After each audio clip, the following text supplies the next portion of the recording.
So the question we're going to ask today is, what can a fulfillment company do to ensure that a marketer gets the greatest revenue and customer satisfaction to be derived from each individual consumer? Fact is, we're much more reliant on relationships versus transactions these days. Continuity plays a big part. So we're going to hear from each of these gentlemen about how they would answer this question. So Ayal, I'll throw it over to you.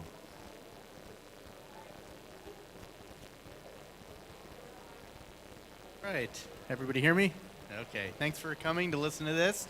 All right, so the answer, you know the question, the answer, okay, so customers are like a swarm of bees. Without the honey, there's no attraction. So what I've chosen to focus on here is the customer satisfaction portion. Huh? Can't hear me? You can't hear? Is that better? Okay. All right, so what I'm focusing on today is the customer satisfaction portion. Of course, you know, there are ways to derive more revenue from every sale with revenue enhancement techniques, et cetera, but what I'm talking about is keeping a customer happy. And by keeping a customer happy, they're going to stay a customer, they're going to order again, they'll stay on continuity, and that's really where the greatest revenue opportunity, I believe, is for a marketer. So places to shine, we just talked about that. There are,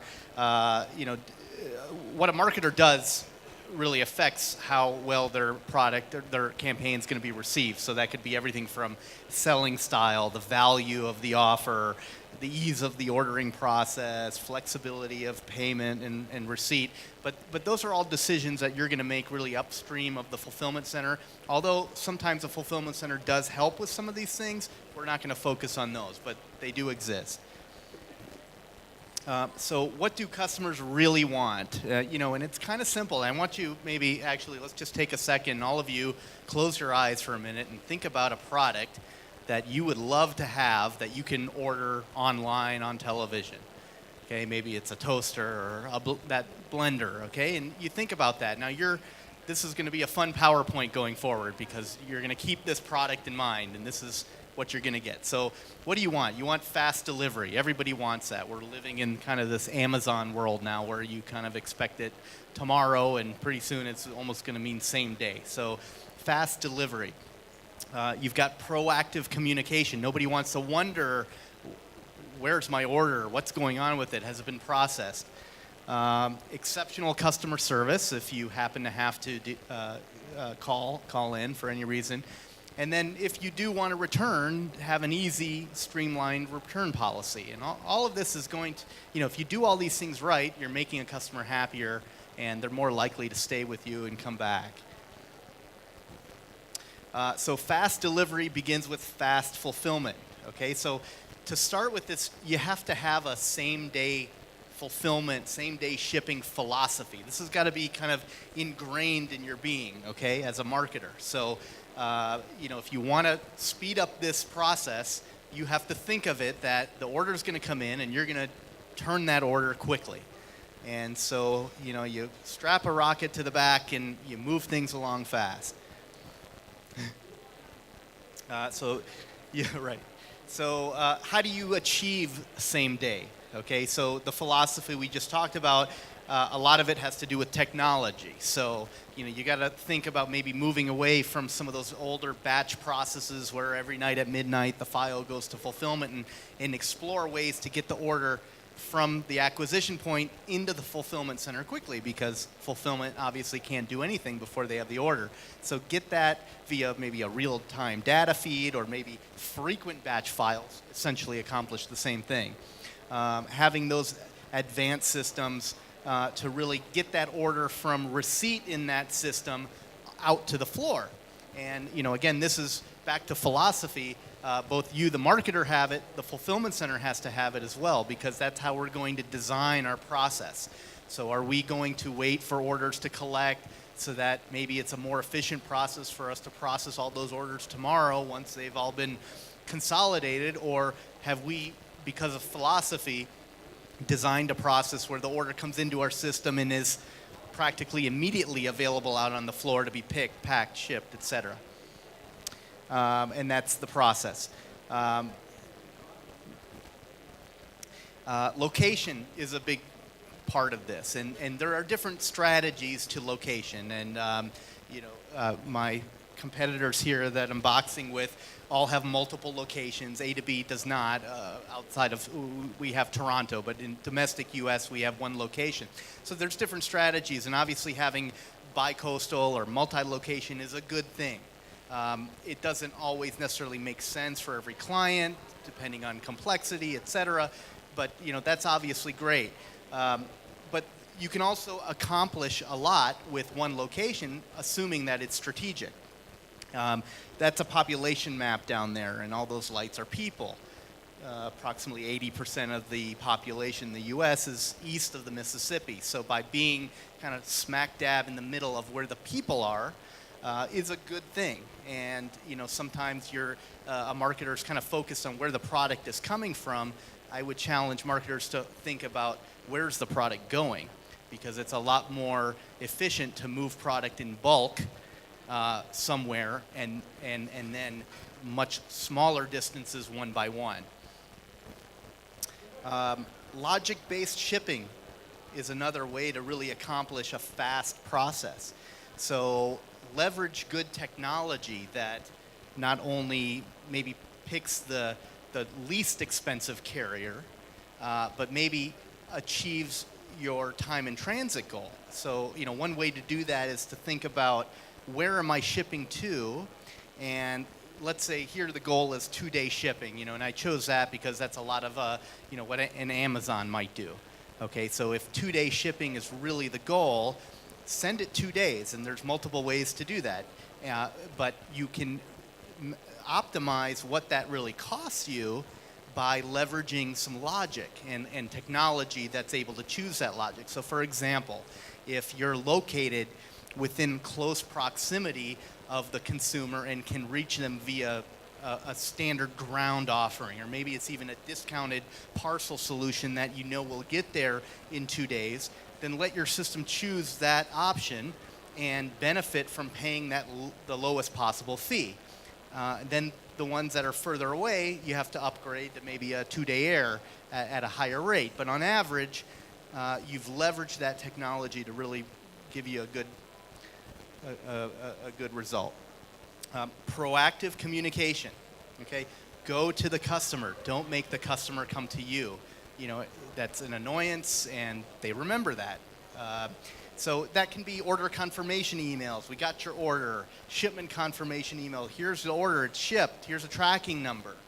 An exception email, or maybe even a call. So, technology today, especially with shipping carriers, you as the shipper, we as the shipper, know when a package has gone astray. If it was damaged in the carrier system, we get a notification. So, the fulfillment center can leverage that notification, then proactively call the consumer and say, hey, we noticed something happened with your package on its way. We're now going to automatically send a new one to you, expedite it, so there'll be no disruption. Much better than waiting for the customer to call you 2 weeks later and say, still haven't got it. Presentation is an important factor. Consumers, that toaster that you're buying, you want to feel good about that purchase. You don't want to feel like you got ripped off.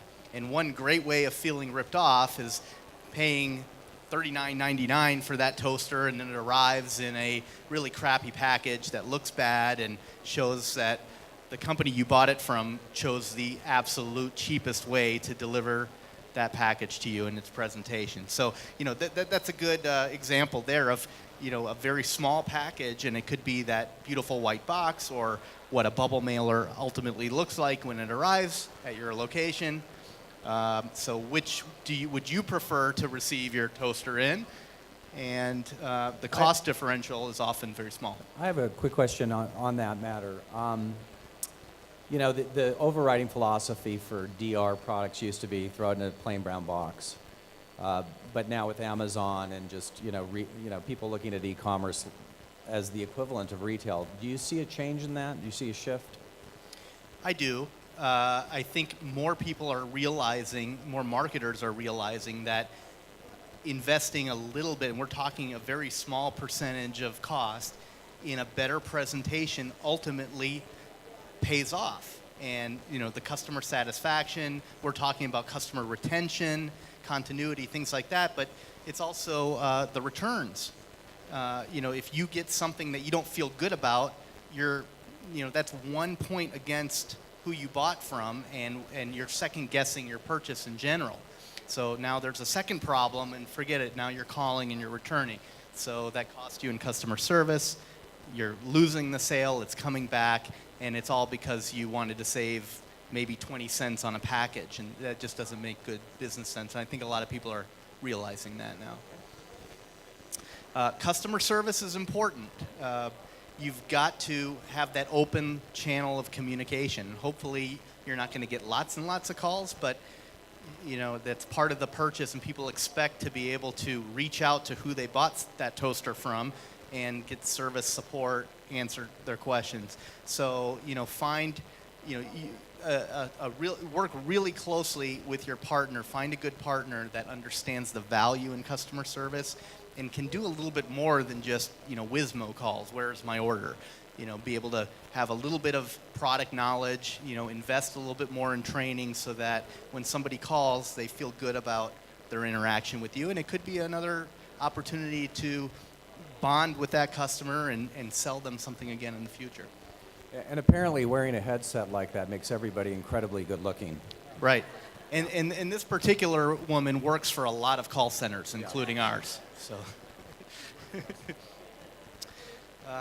easy return policy and process. Okay, this can hardline return policy can really come to bite you, and this has changed over time. Before it was a social world. Okay, you could kind of, as a marketer, you could have the strategy that you would just make it very difficult, if not impossible, to make a return.